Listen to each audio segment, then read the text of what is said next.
الان هم همینه. شما فکر کنید که مثل جلیلی، سعید جلیلی یا مثلا قالیباف رئیس جمهور بودن، به خدا الان مردم کف خیابون بودن.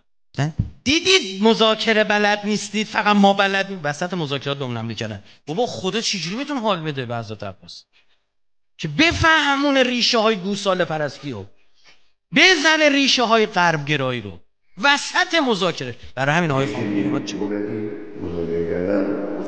من مذاکره قبول، عمل یه خطیش این بود دیگه، نه شرافتمندانه است، یعنی شرفتون رو میزدن.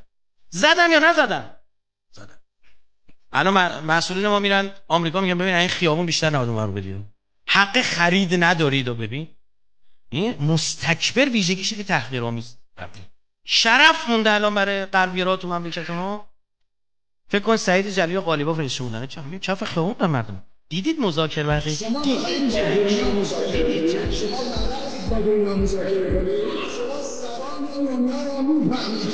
دیدید جنگ شد؟ دید اگر ما رأی می آوردیم، اگه آقای پزشکیان میبر از جنگ نمیشد.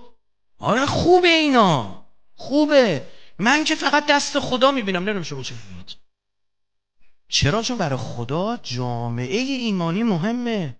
اون مسلمونی که رگه های غرب گرایی داره باید این مگینا رگه های گوساله دوستی نداشتن. چرا؟ گوساله که خوش مهم نیست که، چون گوساله نماد خدای آپیس فرعونیان بود، خداشون بود گاو آپیس. برای همین دقت کنید خدا همش یه گوساله رو میزنه تو قرآن. خب برید گوساله قربانی کنید تا ببینیم چی میشه. میبینید اینا هم میپیچونن. حالا نمیشه نکنیم خدایا چه رنگی باشه؟ زرد باشه. تا قبلش قرمز میرفتن قربانی که کاری نداشت، سیاه بود سفید بود. و حالا که زال میپرسیم بیشتر شد.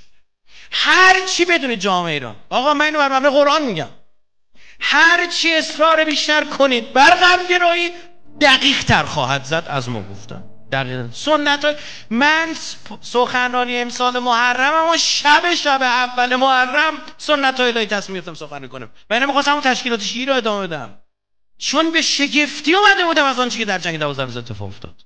میشه دست خدا رو نبینی.